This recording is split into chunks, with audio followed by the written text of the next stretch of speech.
Hi, this is Marcia. Today we're talking about checklist exploration.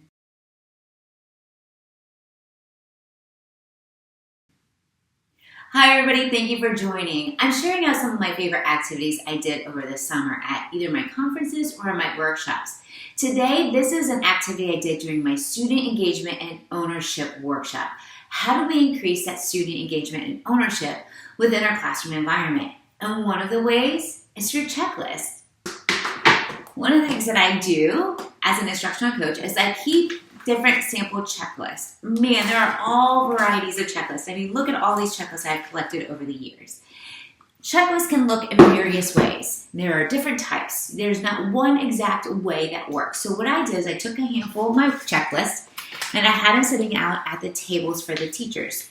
And then they had the checklist in front of them, and then they would go through this activity sheet.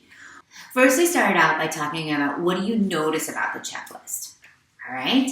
Then the second thing they did was they talked about what do you wonder?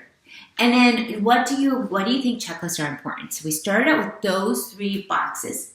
Then we would take one checklist and then we would go through and see if they had all the different elements that are listed on your screen.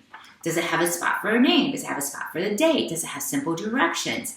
And this is what was really fascinating was when the teachers took time to actually analyze somebody else's checklist and definitely not at their content, then they started to realize the power of design and layout of the checklist for the students.